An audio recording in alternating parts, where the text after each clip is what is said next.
Welcome to the Academy for Adventurers podcast, where every story is a new expedition. Join us as we explore real-life adventures, battles, and moments of growth from people forging their own path. Because life isn't ordinary, it's an adventure worth living.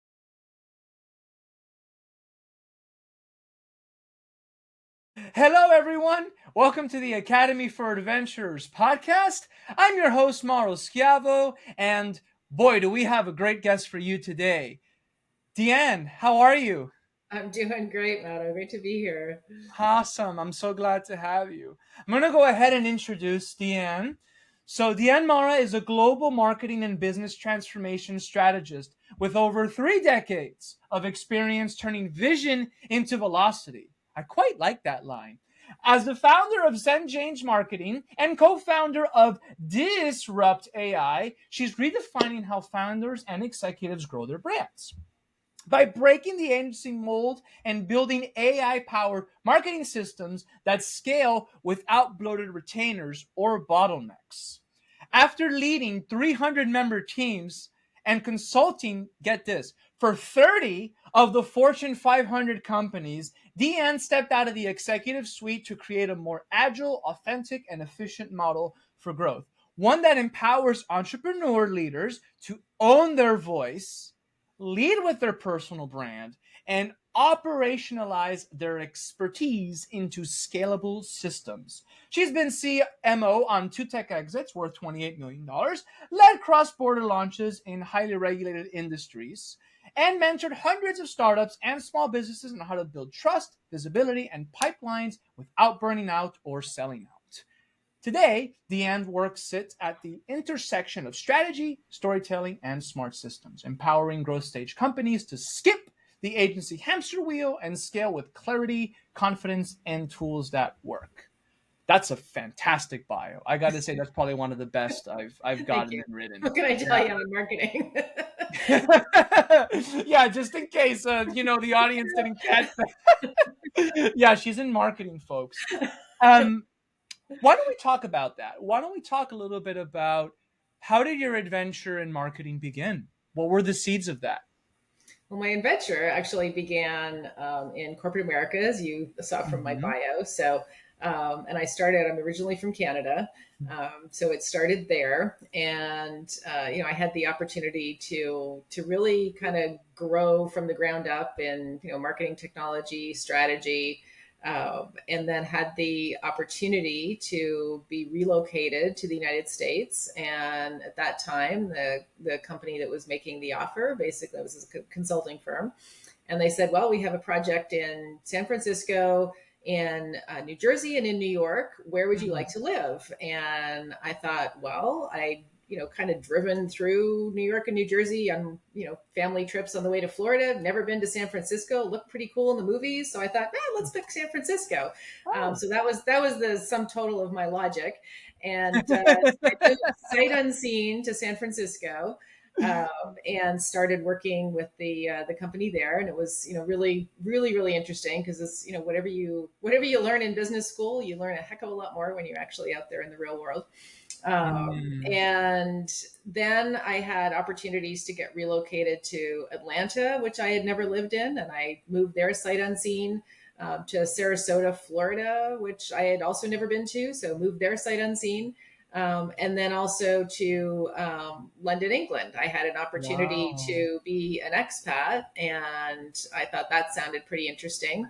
And they said, "Well, we have an opportunity in London. Would you like to move there?" And I had never been to Europe, and I vividly remember, I packed up a few suitcases to move over there and stay in a flat. And they, as the plane was landing in Heathrow, I remember looking out the window and thinking to myself, okay, so this is Europe. I've never been there. All right, time to move. So I just seem to have this pattern of just, moving places sight unseen and really kind of embracing that change. So lots of fun. Wow. Well, it certainly sounds like you have an authentic adventurous spirit. I mean, you step into the unknown and you seem to do that in stride. Why? why are you so like how, because I know a lot of people that would never do that, right? So what is it about you that allows you to be like, oh yeah, let's just go, let's just do it?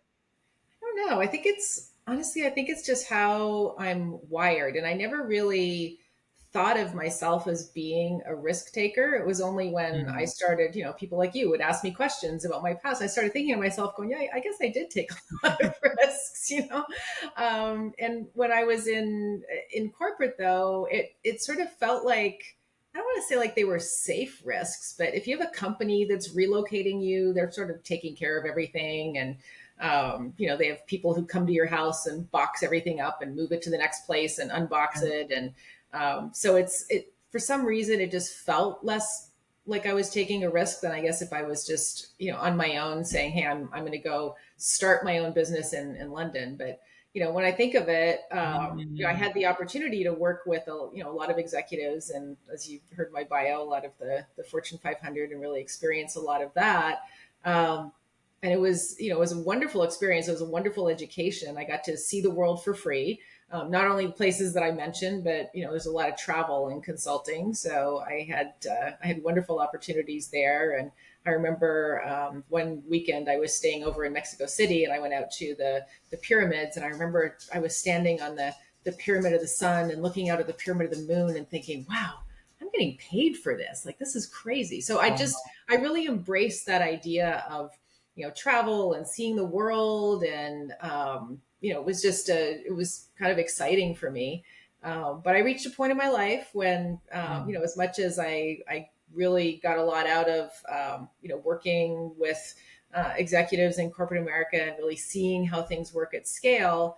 Mm. It was kind of grueling because I was on a plane like every single week. Wow. And I was, especially after we had our daughter, it was really tough because, I was on a plane every Monday morning, and I was away for the week, and I'd be back, late Thursday night or Friday. And, you're kind of doing errands and that on the weekend and preparing everything for my family for the next week. And then Mm. rinse and repeat. I'm on a Rinse and on repeat. a plane again the next Monday morning. And it was a lot. And Mm.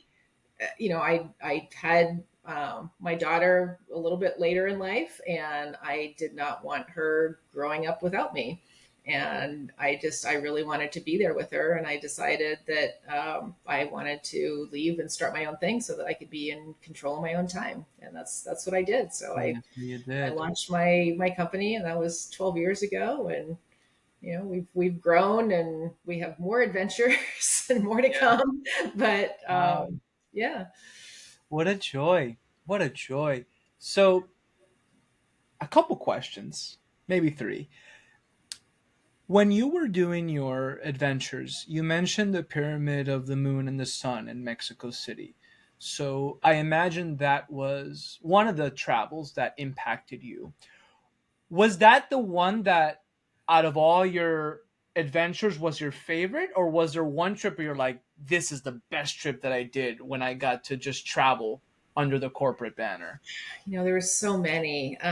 When I was living in London, it was great because I made a point that every single weekend I was going to go somewhere. So I was either going to, go to museums in London, or it's ridiculously cheap to fly around Europe when you're already in Yes. Europe, or to take Yes. trains.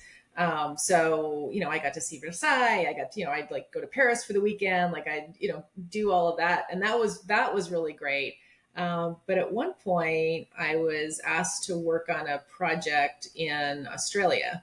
Huh. And if you're going to go to Australia, go corporate, because that's the way. Well, I'm sure it's still not like that, but they flew me because of the length of the trip. There were, at the time, there's certain policies about whether or not you get upgraded. So I got to fly to Australia business class, and I can't remember the type of plane, but it's the one where the business class is upstairs. And it was a crazy long flight, I will say. But just being able to tour around Australia and live there for a couple months was a really, really cool experience. Mm.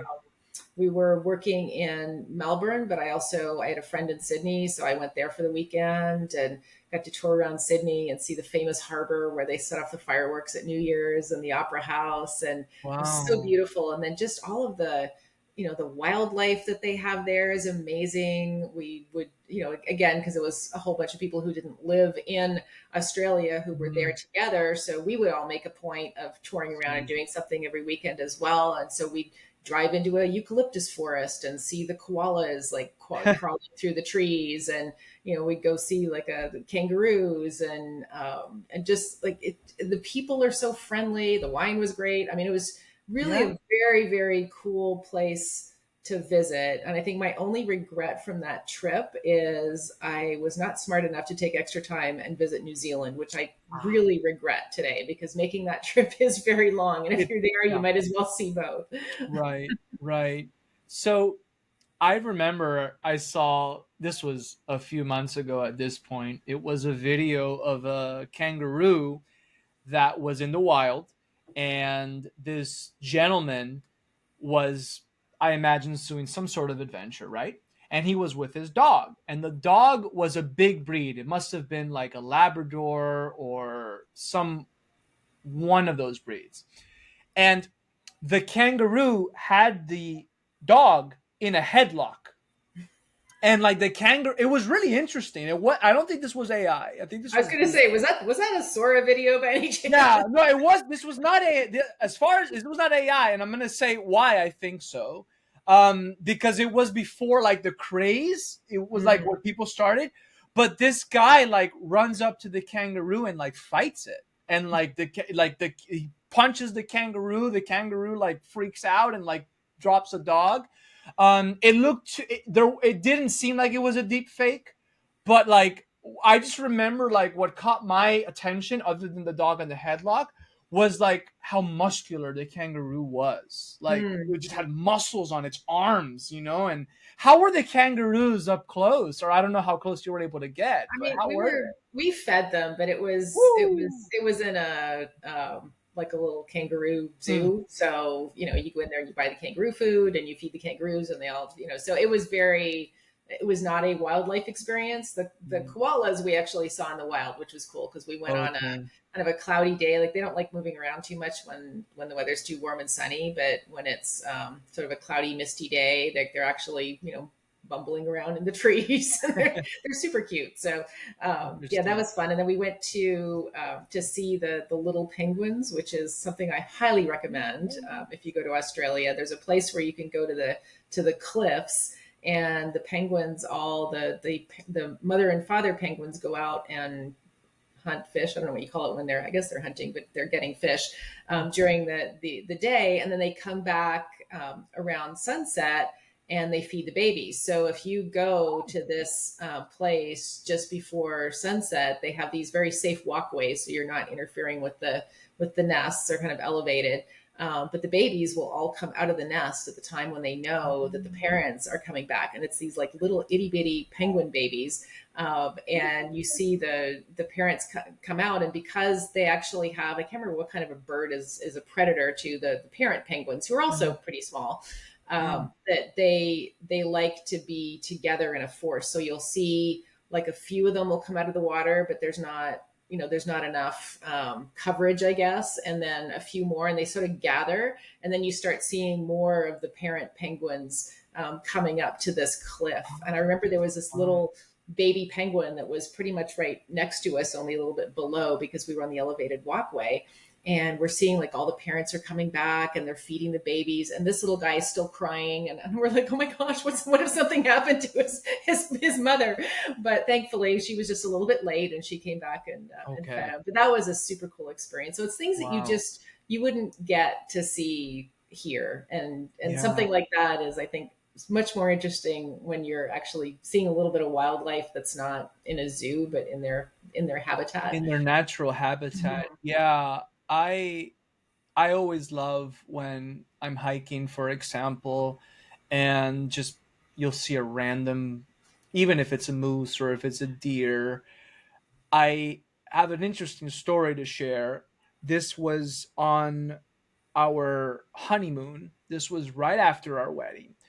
And we were in North Carolina, and we had gone to the Biltmore to do the tour of the grounds and the Biltmore. Well, we didn't get inside the Biltmore because apparently there was a discrepancy between the time that they open, the time that they close, and then how early you had to be there before the last tour. But on our way out, and this was really interesting because our my parents had dropped us off because they were going on their flight back home. And so this was like when our honeymoon was supposed to officially start. So the funny part was when we were walking to the entrance of the Biltmore to get picked up by our driver, we see this huge black bear just cross the street. I mean, it's massive. And the black bear is probably about 100 or so feet, maybe 150 feet in front of us.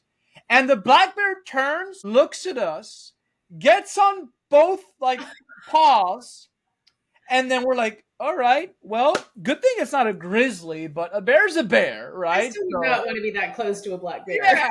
Um, and I'm just like, okay, just look as big as you can, slowly back up, don't do anything fast. Well, the black bear thankfully just keeps going. And then behind the black bear, the mama black bear, we see like four little The bears, like cubs. her Oh my cubs. And it was super cute. And I uploaded that as a short on YouTube. I think as of now, it's still the most popular short I have as of now. I haven't done anything to top that. Makes you feel really good about your business, right? It's like, yeah, whatever. But let's see that. Let's see the baby bears. Let's get the news, right? And yeah, so yeah, there's something different, obviously, about like going to a zoo or going to Animal Kingdom versus actually seeing an animal in their habitat, like 100%. It's like super interesting. Those exchanges are really cool. Absolutely. And before I forget, the second question that I wanted to ask you. So, having worked for and getting to do work for a lot of these Fortune 500 companies, who was the most interesting person that you met out of all of those people? That's a really interesting question. I definitely, I think I'm going to say this. Well, so because I was a consultant, it was Mhm. through the companies that I worked for that I got into the Fortune 500 companies to do the consulting. So I wasn't Mhm. like directly hired by 30 different companies, or I would have quite a bit of job hopping on my resume. But one of the things that I remember, and I think you'll appreciate this, is at one point with one of the companies that I worked for, I had the opportunity to work directly with our CEO, and I was running one of the largest accounts in the company, and so he at one point said, "Hey, if you ever need anything, let me know." So at one point there were some things that needed some attention, and so I just gave him a call and said, "Hey, I need you." And here's somebody who was running a multi-billion-dollar corporation, and he's like, "Great, I'll be there." I said, "I need you Wow. to." There's this executive, and things are a little sketchy right now, and I need your presence. Wow. And so he said, "Great." And he lived probably about 3 hours away from where the client site was. Got in his car, drove there, and I vividly remember that not only did he do that and was very approachable, but we had probably about a 30-40 minute wait for the client in a conference room before he showed up and he was able to see us. And during that time, Hmm. this executive was not on his cell phone. He wasn't looking at his computer. He just sat there and talked to me and asked Wow. me questions. And he was fully present and in the Hmm. moment. And that's something that has always stayed with me, Hmm. that that's really the goal, I think, that Hmm. so many of us have as leaders, but it is so difficult with all the distractions that we have. Yeah. But I think about what this man would be able to accomplish by being fully present and in the moment with everyone that he speaks to, as opposed to allowing himself to be distracted by technology or interruptions. And I always appreciated that about him, and it was something that was, I thought that's a good lesson. I need to try to emulate that. Yeah. It's I had a coach who was super big on that, really big on that. Like, and it's sometimes it's hard because you hear stories, right? And you're like, well, that's just a story. I mean, there's no way that could be true, right? Like, how?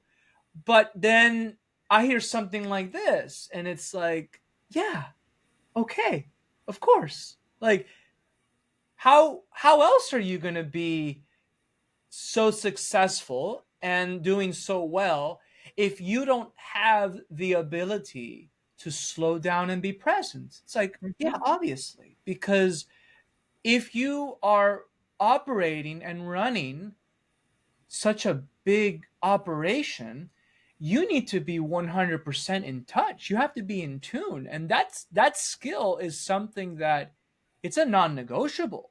Like, you can't just say, well, I'm going to be doing 10 things at the same time and hoping that they're going to go well. It's like, no, like, this coach would tell me, Mauro, one thing at a time. One thing at a time, he would say. Yeah. Like, there's no, like, you're never, multitasking is a myth. He would say it doesn't exist. Yes. Your brain is switching. Your brain is not actually in multiple places at once. Whether if you realize it or not, Yeah. at the millisecond, whatever speed of millisecond that is, it's like, it's just bam bam bam bam bam bam bam bam. So I'm super happy that you shared that example, because that is something that is difficult, I think, as entrepreneurs, isn't it? Because you've got, at least for me, you've got this, like, FOMO. It's like your fear of missing out, but missing out on what? It's like you're missing out, but you can't put your finger on it. But it's like, oh, but there's something else I could be doing, It's not or right? it's Talk not to only me about FOMO that. though. I think Yeah. it's the because our everything is moving at such a fast pace Huh. that we start one thing, we don't finish it. So like how many of us have 45 tabs open on our browser? I mean, I'm guilty of that too, right? Right? And and so we start one thing, we don't finish it, but we leave it open, and then at the end of the day you've got these 45 tabs and you're like, okay, that's my to-do list. I guess I have to get it done. And Mm, it's we haven't time blocked as effectively as we could, or maybe we time block but then suddenly something comes up and it shifts the whole schedule. And so there's a lot, there's a lot of schools of thought that yeah. if you pick the top, what are the three things that I want to accomplish, or what's the one thing that I absolutely must accomplish today, and do that first, and maybe start it earlier in the day. There's a whole theory of, not that I'm ready to do this, but there's a whole theory of people who like get up at 4 in the morning and Yeah. they dive into their day before the phone Yeah. starts ringing and the emails start coming, and they've got that quiet time to just focus. For some people it's at the end of the day, but Yeah. making sure that we're carving out that time to actually be productive, because otherwise I think that's what causes burnout to a great Mm, extent, is that we get pulled in so many different directions, and then we mm. feel like we haven't really accomplished anything. So then we end up working, nights and weekends to try to make up Make for up it. And for it. it's kind of, it's grueling, and Yeah. it's like the tiny habits book, right? We have to start one little micro habit at a time to try to get things back on track. Yeah. Yeah. And to not to make a silly joke, but just that exchange that we just had, like, there's a million directions we could go just from that comment, because I find that there's so many different responses to that, right? And I'm asking myself as a host, like, where do I want to go with that, right? Like, what do I want to engage? And it's funny because I I think this is one thing worth mentioning.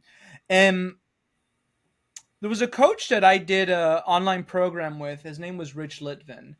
And one of the things that stuck with me, this is years ago, this was like 8 years ago that I did the online program with him. And he said that your strengths and your weaknesses are two sides of the same coin. Hmm. And what he said is that you can pick a positive adjective. Let's say you're very empathetic, right? That's a positive adjective. The other side of that is, yeah, you may be someone that's a pushover. You may be someone that is You're someone that doesn't do well when it comes to setting your boundaries, right? So you're someone that's available. Oh, I'm available for you. And I noticed this a lot in BNI, people's commercials. And I noticed, for example, people will make comments like, well, you can call me anytime, and we'll get testimonials. And you can call me on Sunday, you can call me on Monday. And it's like, that's cool because you make yourself available. That's a positive side. But then the other side is like, well, where are your boundaries? Like, you know what I mean? So there's always a way to look at a trait in both ways. Like, what do you think Yeah. about that? Yeah, what do you No, I think think about I think you're absolutely right. I mean, there's a number of different examples. There's the how women who are assertive are sometimes viewed as being that? aggressive rather than Mm, assertive. rather than assertive, Same for the right? same behavior as a man often, and that's Mm-hmm. unfortunately still the case today. Mm. And I think that there's it's interesting because there's a whole psychology, and of course I'm into marketing, so Yeah. I love the whole psychology of marketing, but it's somewhat akin to the psychology of dating, quite frankly. Sure. So although it's been a long time, so I can't say that I fully remember, but uh, there's kind of a thought in sales that the nothing kills a deal like the needy vibe. And so when you're talking about being, empathetic, but maybe a little too available, too empathetic, large deal makers will tell you that, make yourself a little less available and say like, hey, I have an opening like the Thursday from 2 to 2:45. Does that work for you? And not say, well, here's 12 different times that I'm available, right? Because then it's like, well, are you that successful as a business owner if you're that available? If Like you're that nobody available. wants your time. And then if you're trying to block all this time, it's just like there's a whole theory behind it. But the Yeah. the idea that if you're you think about it like the dating analogy, right? Is like is it the partner who is like a little hard to get, or the one that's easy, that's ultimately going to Interesting. end up in the stronger relationship, right? And it comes down to self-worth. And Hmm. you could also trace that psychology back to basic animal behavior in biology, Hmm. right? It's the I hate to say it, but like the prettiest peacock is the one that's going to get the mate, and they're like, Right. so Right. I mean, there is this idea that there's research that shows that unfortunately, if you're taller, if your features are more symmetrical, like Sure.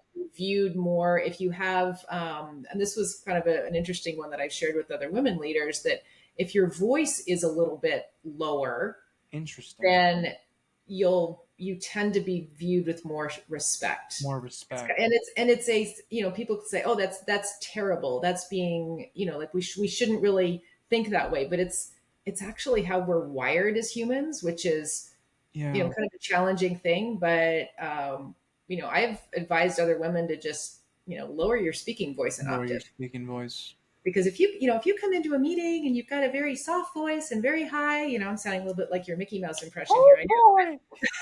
know.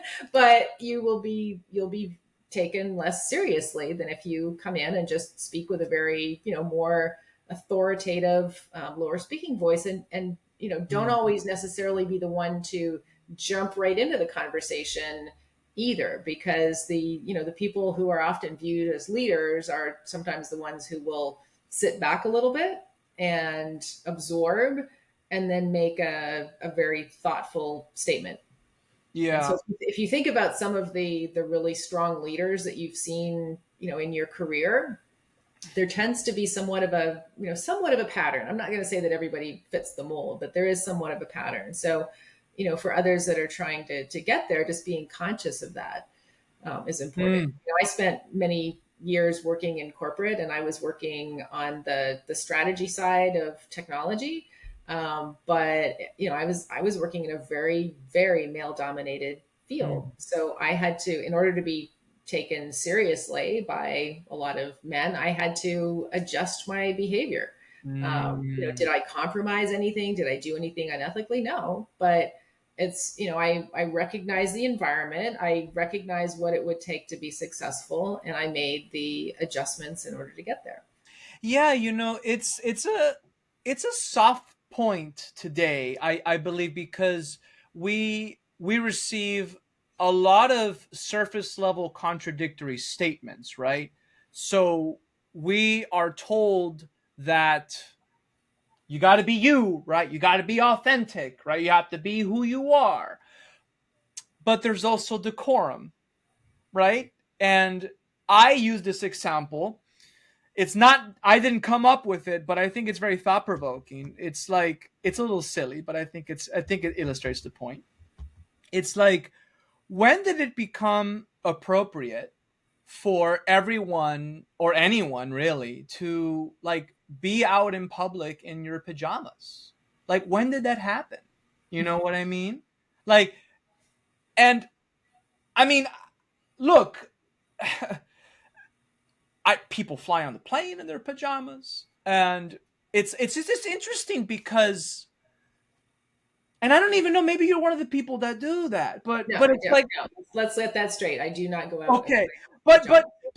but I don't know, right? And then so, but that's my point, is that it's like there needs to be a sort of a level of public respect, I guess, Well, and it's so this is going to go Yeah. back. Now we're going to talk about do like the segue into marketing. So now we're talking Please. about your personal brand, right? Which is Aha. important. So there was a time Hmm. when if you wanted to be taken seriously, you wore a nice suit to a meeting. Now Right. I don't miss those days. I will tell you. I think there's still times when it is appropriate to wear a nice suit. I think COVID kind of cured the suit out of a lot of us to a great extent, but we still there's a certain look, and it doesn't matter what you look like physically. It's more, are you taking care, do you have a good haircut? Do you have, Right. have you like taken care of if you're a woman, Yeah. if you're whether or Did not you you wear pay? makeup, I You don't know, care, like, but did you shave, are right. you clean, are your clothes pressed, like it just, do you, I don't know, we're on a podcast, so you tell me. um, but it's kind of the basics of how are you, if you're going to put your best foot forward to someone, what does that look like? If you're going on a first date, if you're going on a job interview, like what is, how do you want to, there was the old dress to impress book, right? But Sure. yeah, and you don't necessarily have to go crazy with that, but I always believe that you should dress and appear just slightly, like a little bit elevated from the group that you're with. So if you're at a client and Hmm. the client is business casual to the point where they're wearing shorts and sandals, maybe don't wear shorts and sandals. Maybe wear nice pressed jeans and a polo. Right. So it's that type of thing. I mean, I think we do. Hmm. People are still, we are visual creatures, and I think we do need to recognize that to some extent, like appearances do matter. And I don't mean how beautiful or handsome you are. I mean Right. just basically, Are you well like groomed? dress up a little bit. Are you Right. well groomed? Are Yeah. you, yeah? Are you putting your best foot forward? It's Yeah. the same thing that we tell clients in terms of their online appearance, right? So, and it's to some extent, it's, do you have a website that looks professional, or does it look like it was something that was created in 2010? Is your LinkedIn profile up to date, or have you not posted in the last 2 years? Are you putting things out on your Instagram that maybe you wouldn't want a prospect to see? Like you got to Sure. think about things like that. It's Yeah. how you appear in person, and then it's how you appear online. It's all really part of your personal brand. Yeah, that's super. Thank you for going down that path, because a lot of the younger audience, they're trying to figure out, like one of my clients, for example, yesterday, he is interviewing to be a cadet in the fire academy, right? And so, you know, we went through just the basics, like handshake, eye Mm. contact, attire, right? How to present yourself.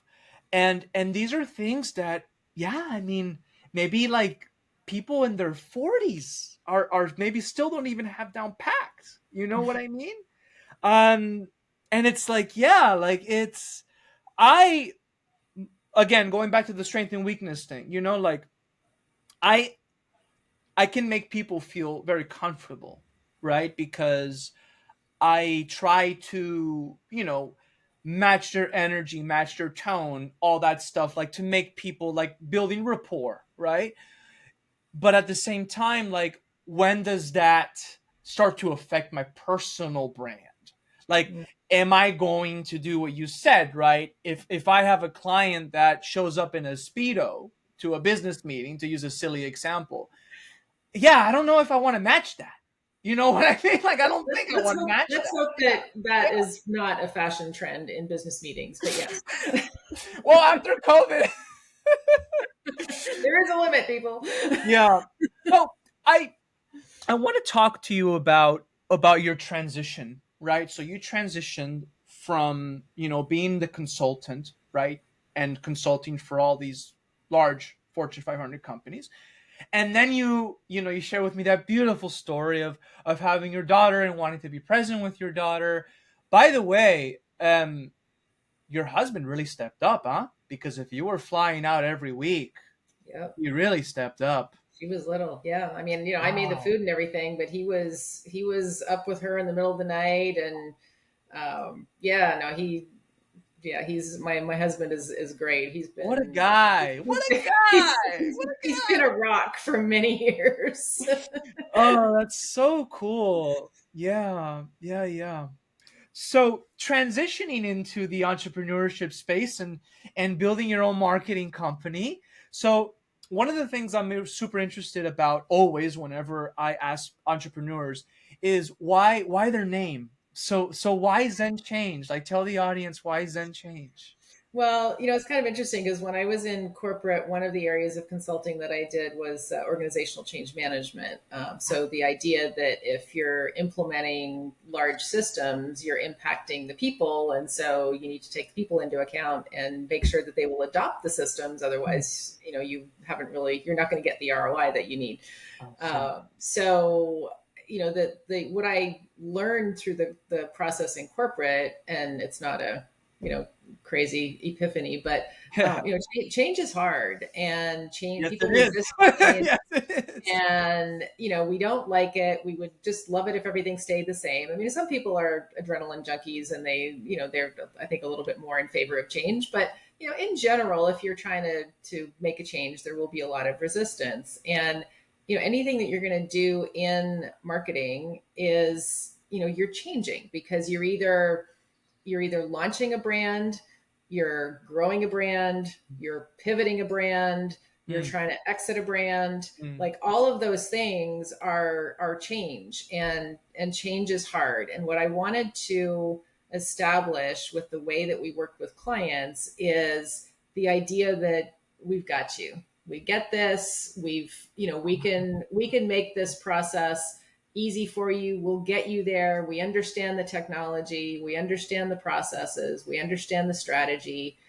We are not your typical agency. And so that seemed like a very Zen way to do business, and I therefore Zen see. change. That's really cool. I always love the stories.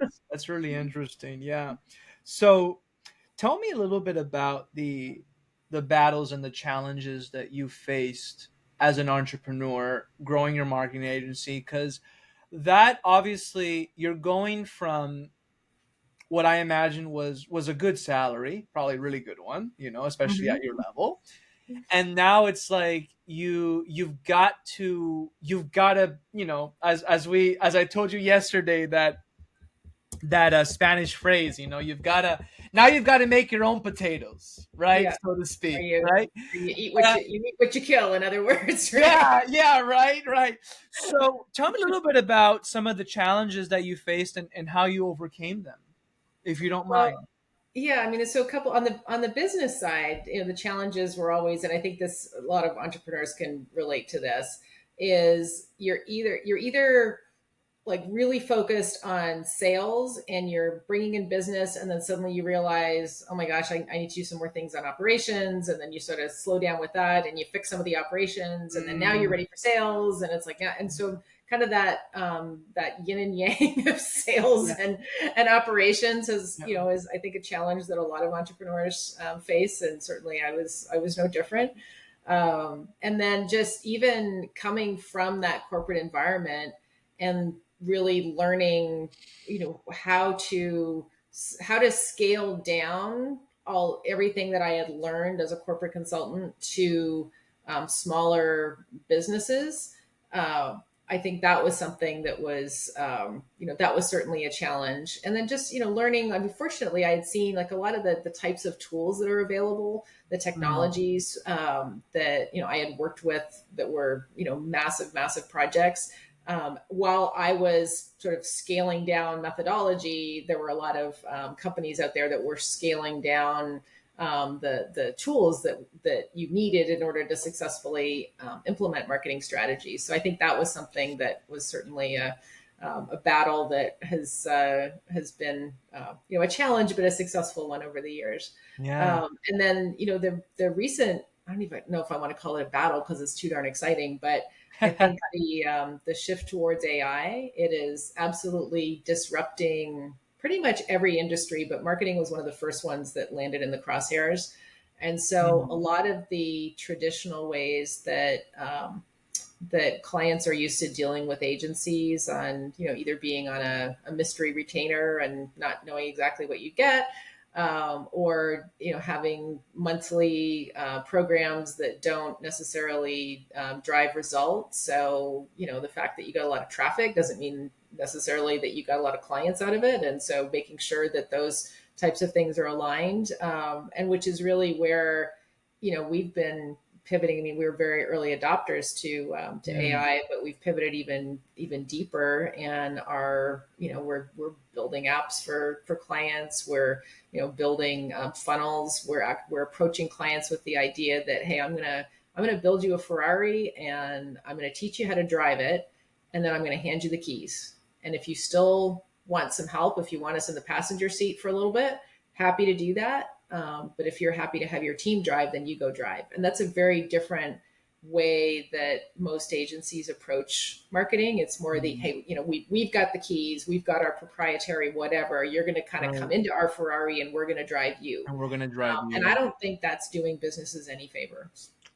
Well, especially not now. I think I don't. I think that I don't. Are we still considered to be in the information age? I don't know. Are we? But I think we're what age are we in? Like I mean, but what I try to say with that is, yeah, like there's. I mean, whew, like when you're just getting started, and you're like every minute counts, every dollar counts, like you're just trying to make ends meet, you're trying to show that you've got something that it's worth it, and then you get to the point where now you can, okay, like we're gonna invest in marketing, yay, it's like I no longer have to do the blah blah blah stuff anymore, right? um and then like you put your face and your trust into an agency that has a reputation, and this and that and the other, and then you're treated like that, and it's like I feel like, at least for me, I feel like, well, my instinct would be like, well, wait a minute, like what, like why are you not willing to let me drive the car, right? Mhm. Like what's going on there? Like, yes, of course, you're the expert, you've got the expertise, I'm willing to be humble enough to learn and to expose myself to what you have to share. But yeah, it's like I'll just go on YouTube, right? I'll just do this, I'll just do that. Like I'll use AI, and I'll see if I can figure it out, because since you're not willing to share with me Yeah. something here, I don't know, that is a reaction, that is a instinct, Mhm. and I feel like, yeah, it's like I think, I don't know, maybe it's just the data of the times that we're in. I'm watching Downton Abbey now with my wife, and I know it's a show, but it's just like they show at least I don't know if it's a fully authentic perspective of how things were back then in certain places, but it's a caricature. I don't know. Maybe it is, maybe it's not. But you can see, like, yeah, things were like different back then, right? And but it's like now, it's like, yeah, if you want to be successful as an entrepreneur, you kind of have to learn how to gauge. And I think that's one of the things you have to gauge. It's like, Yeah. what type of experience do I want my clients to have, and how do I want them to be educated and treated? You Yeah. know? Well, and here's the challenge I think a lot of entrepreneurs have right now because, it's so easy to just go ask AI something, but remember you have to think about how the Mm. models were trained. How the models were Right. trained. So, the Mm. models are giving you, you know, it's somebody was actually asking, mentioning this to me this morning. It said, if you go and you Google something now and you get the little Gemini AI snippet at the top, and his question was, how do I know it's right? So I think Ah. what's missing, I think for Mm. and I see this with young people who are using AI as well, is, or if it's just if you're using AI for something that's not in your field, is you don't have perspective. So you don't know where to push back. You don't know where to say, I don't actually think that's right. Give me, and not just cite your source, but what about this? What about that? Here's how I want you, AI, to like push back on this. So don't just try to please me. I want you to, push back on what I'm saying. I want you to challenge me, challenge my thinking.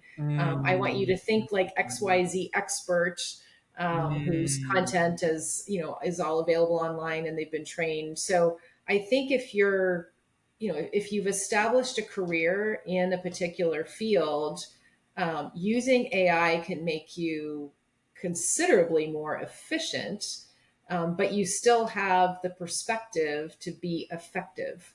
I Whereas if see. you're trying to do something like, so let's say, I'll give you an example. When I was looking, I at one point, as you know, I had to have spine surgery. Mm. It's going to sound really strange that I actually used AI to help me find my surgeon.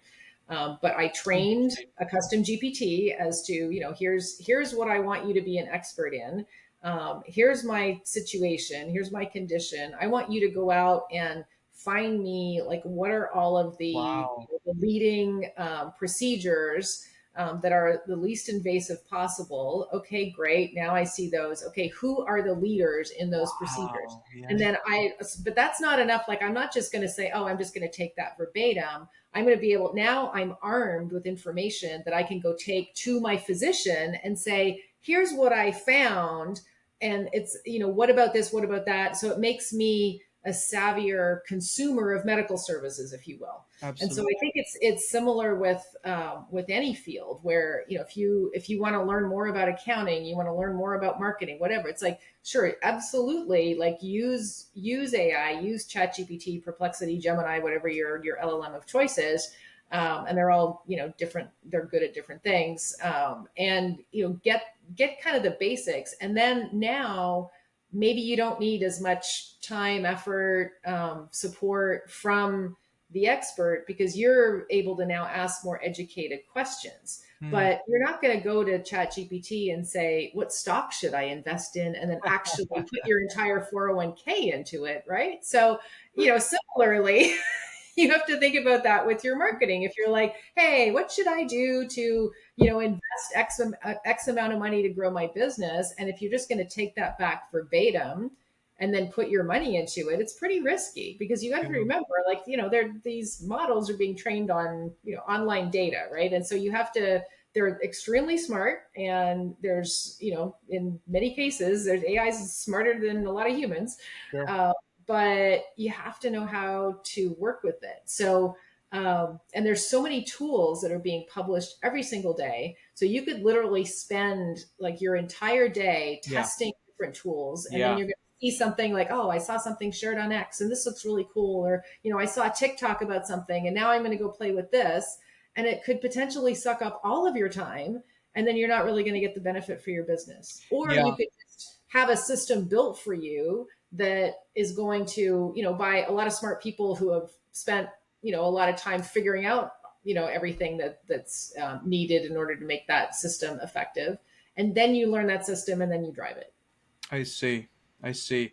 So, in large part, what you've referenced is the art of AI prompting, I believe, proper. That's what it would be referred to, or It's is there more, it's more than that? prompting. It's Yeah. how you use AI to build agents. It's how you embed AI in custom applications. It's vibe coding. It's like all of that stuff, right? So it's the idea that yes, absolutely, learn as much as you can, because if you don't, you will be left behind. But if you try to DIY everything, Everything. just the process of learning all the different options when there's so many options, it's like being a kid in a candy store, because Yes. you're going to start down the path of one app and go, oh, this is really cool, but then you see a TikTok about something else, you're like, oh no, now I'm going to switch and use this, and then I'm going to switch and use this other thing, Yeah. and then you never get the ROI. Yeah, well, it's interesting you mentioned that because that's one of the biggest problems I had early on when I was younger. I've gotten way better at it now because I think that when you're particularly when you're younger, and since I work with a lot of young adults, you've got all this potential, it's raw potential. Maybe they're at Boundless energy. boundless energy, phenomenal cosmic power. That's a reference to Disney's Aladdin. But that's a great line by Robin Williams. Itty bitty living space. So So movie.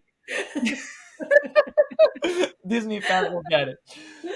But you've got all this potential, right? It's raw. Maybe you're really athletic, maybe you're really intelligent, maybe you're both, maybe you're neither, whatever. You've got potential. Everyone's got potential, right? Maybe you're really hardworking. Maybe you're just like, yeah, I'm the guy who after every practice, like I may not be the best now, but I'm gonna work my way. Like an athlete, like you've got like a LeBron James versus like a Muhammad Ali, for example. But anyways. Um, but my point is that you have to at some point your potential needs to be challenged, and it's like that 46 tab joke that we made earlier, or 43, I don't know, it was in the 40s, but yeah, it's like, what did you really get done? Like, did you really move the needle forward? And I watched a podcast earlier this year where they interviewed Kevin O'Leary, Mr. Money, Mr. Wonderful, It's from wonderful. Shark Tank, and he talked about his years working with Steve Jobs, and he talked about Elon Musk, and what he said with those two guys have in common is, that three example you used earlier, that was all they did. It's like, what are the top three things that I have to do today? And they just lived like that. And yeah, I mean, you have to channel your potential. It's like the I don't know what you think about this because you're in marketing, and I know that we're getting to the end. I mean, there's so many things to talk about, but but what do you think about like the idea of like people just need to know you exist? Like, not enough people know about you. It's like, yeah, like you may offer this thing, but like not enough people know about you. Like, what do you think about that? Like, is that a goal that people should just be focusing on? It's like, one of my three things is I need to make sure that one other person knows I exist today. They know about my product, they know about my service, they know about my business. What do you think about that? I mean, there's some merit to that, but that's also the same argument that took everybody down the SEO path of, or even, what a lot of agencies would do is just, we're gonna put this campaign, we're gonna send traffic to your website. Okay. Let's see. Did I actually get clients? So, and Right. you think about with the way that you network as well, because it's very similar, right? So, do you go into a networking event and just start tossing out business cards? Or do you go and try to have a couple of meaningful conversations with fewer people? So if we look at even the way that all of the algorithms are shifting, so social media a while back, it used to be all about the vanity metrics, right? How many followers do I have? I But see. then if you have like 2 million followers and 3 people engage with your post, then that looks a little suspicious. I wonder if those followers are fake, right? So engagement became the metric that you wanted to look at for your social media. Google has gone the same way. The Mm, algorithms initially were favoring like how much traffic, how much visibility, because if people are visiting your site, it must be a good thing. And so traffic would help your SEO. And the algorithm is shifting now toward how much time are people spending on your website? how Interesting. far, what's the depth of, how far are they scrolling into your website? How many pages are they clicking? So are they spending time? Are they seeing value? And Google Mm, shifted that because it's easy to produce a lot of invaluable or not invaluable, invaluable. not valuable content Right, with right, right, AI. right. And that doesn't mean that Mm, people are actually going to read it. I So see. now, and you think about like the way Mhm. the algorithms are going or the way humans are going as well, because you think of how much stuff comes into our orbit on a daily basis and it becomes annoying. We think of it as spam. But yet you and I are sitting here having one valuable conversation today. So what's the better way to spend your time? That's interesting. I like how you ended that with a question. That was really cool. I like that. What is the what is the biggest moments of growth or lesson that you've learned on your journey in Zen change? Well, I was going back to I found my surgeon and I had spine surgery 5 months ago. So 5 months ago, I was hobbling around in a little walker coming out of surgery. And today I'm walking over 3 miles. So I feel blessed and I'm praying in gratitude every single day for that. Amen. But the whole preparation Mm, for knowing that I was going to be out and knowing how I had to prepare my team so that my business would be able to run without me for a month. Um, wow. that was a big lesson in terms of how as much as I love all of our clients and I'm to one extent or another I'm engaged with all of them, but um, I had to make sure that my team was prepared so that I would be able to, kind of trust them to lead in my absence. That our clients would be, understanding and empathetic with the idea that I had to be absent. And it was kind of a pivotal point where coming back, my role changed. Mm, So I'm definitely today much less in the weeds than I was wow. before. Because we had to make sure that everything was documented and everything that were normally I would be in the middle, as simple as things as the two factors that would somehow still be coming to my phone, that we had to make sure that we cut that off so that I wasn't the blocker for You all of weren't the these block, things. right? And recently my team like selected a new project management software that they wanted to use. I approved it. They implemented the whole thing. I honestly have not even gone into. I mean, I've sort of gone in there to look at my own stuff, but I mean, they're just managing it. They're doing it, and so we always say work on your business, not in your business, right? And it's something that it's much easier said than done, Right. but it's allowed me to step back and do more from an outward growth perspective. And so I'd say it was a challenge, but it was kind of a Yeah. pivotal moment Yeah. that really I think has allowed my team to grow and for me to grow as well. Wow. And last question.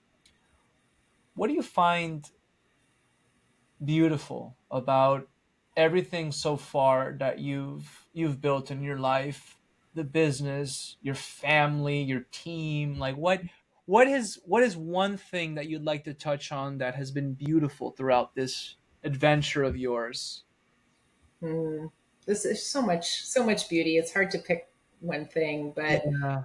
um, I'm I'm really inspired by my daughter, and I think I look at how early she discovered how to tell her story. Mm. What a genuinely good person she is. On a professional front, how early she learned to network, to have a Mm. balanced and loving relationship, the maturity that she has beyond her years. I see that with I see it in her relationship, I see it in her Mm. friends, and it honestly gives me so much hope that when her generation is in leadership positions, I pray that they will be able to make meaningful change Wow. because they are freaking awesome. Yeah. Hopefully they'll make some Zen change too. Hopefully they'll make some Zen change. Yes. How can people get in touch with you? How can people find you and your Great all the way. awesome work? Yeah. Yeah. No, I mean, LinkedIn is always a good way to reach out. So I'm on LinkedIn. It's Diane Moura, Dianemoura. You can also find me at our website, zenchange.com. Wow. Deanne, honestly, I really, really, really, I felt like I had to cut it short because I really wanted to keep going. This was such a pleasure. Like I really appreciate this. And yeah, it's been an honor to learn from you today. It's been an honor to just share this time with you. Thank you for practicing that presence that you talked about earlier. Thank you for being engaged. Thank you for being fully present. I Yeah, it's really much appreciated. Thank you. I fully enjoyed it. Thanks for having me. Yeah. Well, everyone, all the regular stuff, like, comment, subscribe, help us grow this podcast. We want to continue to provide wonderful guests such as Deanne. So yeah, do this stuff, and don't forget the stuff. So God bless you all. Thank you so much for tuning in, and we'll see you next time. Take care. Say bye. Bye, Deanne.